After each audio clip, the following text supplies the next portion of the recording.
उत्तरांचल में एक बहुत ही सुंदर गांव था जो चारों तरफ पहाड़ों और हरियाली से घिरा हुआ था। वहाँ के लोग किसी तरह छोटे मोटे काम करके अपना गुजारा किया करते थे। वहाँ एक समोसे वाला था जिसकी दुकान पे हर वक्त लोगों का आना जाना लगा रहता था, क्योंकि उसके समोसे बहुत ही स्वादिष्ट थे। वो अक्सर ही अपने समोसे लोगों को मुफ्त में भी दे दिया करता था, क्योंकि उसका दिल बहुत ही ज़्यादा साफ था। बेटा, मेरे घर में कुछ मेहमान आने वाले हैं। बारिश भी बहुत तेज़ आएगी क्योंकि बिजली कड़क रही है।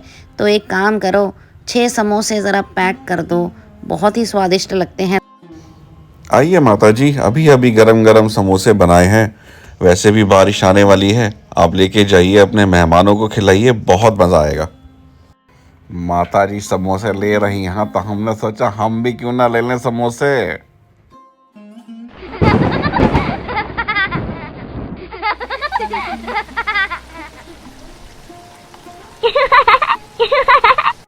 देखते ही देखते घनघोर बारिश होने लगी और बिजली कड़कने लगी। कुछ बच्चे बाहर मैदान में खेल रहे थे। बारिश से बचने के लिए समोसे वाले की टपरी में आके बैठ गए। तो समोसे वाले ने उन्हें गरम गरम समोसे खाने को दिए, जिसे खा के वो बहुत खुश हुए और बहुत देर तक खेलते रहे। जैसे ही बारिश रुकी, वो लोग खेलते खिलखिलाते समोसे वाले को बाय बाय कह के अपने अपने घरों को चले गए। और शाम होते ही समोसे वाला घर के लिए निकल पड़ा।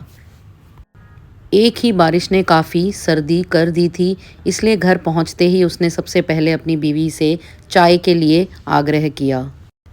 तभी जल्दी से पत्नी ने चाय बनाने के लिए चूल्हे पे बर्तन रख दिया और बोली, आपने देखा, एक ही बारिश ने कितनी ज़्यादा सर्दी कर दी है। बहुत जल्दी सर्दियाँ शुरू हो जाएंगी और हमारे घर की हालत तो कितनी जर्जर है। छप्पर भी टूटा हुआ है। सर्दियों के लिए लकड़ियाँ भी नहीं हैं। कैसे गुजारा होगा हमारा?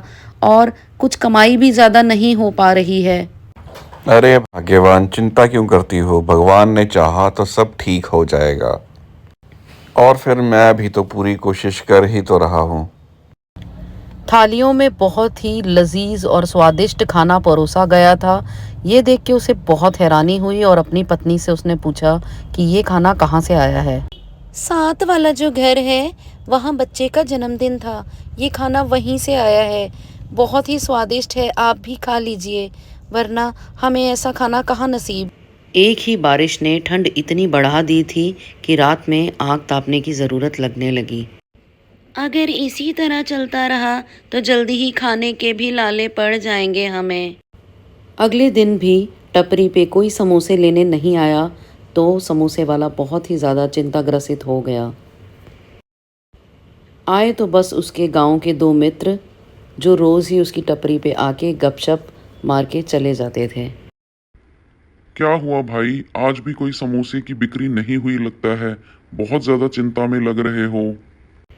इतनी ठंड हो चली थी कि बिना आग के बैठना मुश्किल लग रहा था। तीनों ने मिलके टपरी में आग जला ली। लो समोसा खाओ, एक भी समोसा सुबह से नहीं बिका है। मैंने आपसे जो सामान मंगाया था, क्या आप लाए हैं? घर में कोई राशन बचा हुआ नहीं है। खाना नहीं बनाया मैंने। ये क्या, आप समोसे लाए हैं? रात के खाने में उन्होंने बचे हुए समोसे ही खा लिए। बहुत तेज़ बारिश, आंधी तूफान और हवा में इतनी ठंडक थी कि किसी की बाहर निकलने की हिम्मत ही नहीं थी। समोसे वाले का धंधा एकदम चौपट हो चुका था और वो बहुत चिंता में था।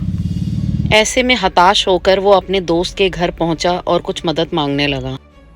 देखो भाई, हालत तो यहाँ सबकी ही खराब है, क्योंकि बेवक्त बारिश ने फसल भी तबाह कर दी है।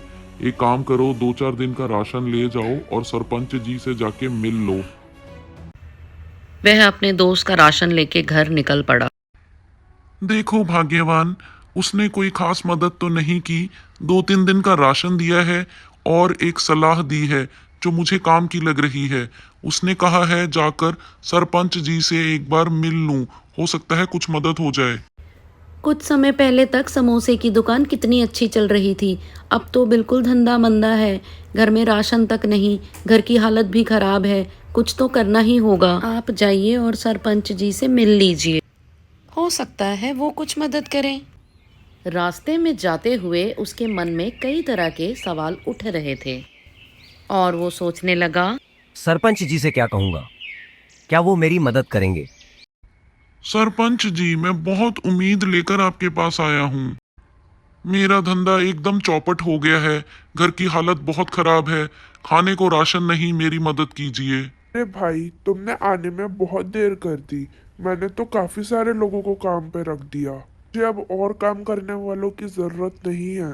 समझ नहीं आ रहा तुम्हारी मदद कैसे करूं। मैं तुम्हें समोसे बनाने का एक ऑर्डर दिलवाता हूँ। मेरी बहन के घर पे एक पार्टी है। ऐसा कहकर सरपंच फोन पे किसी से बात करने लगा।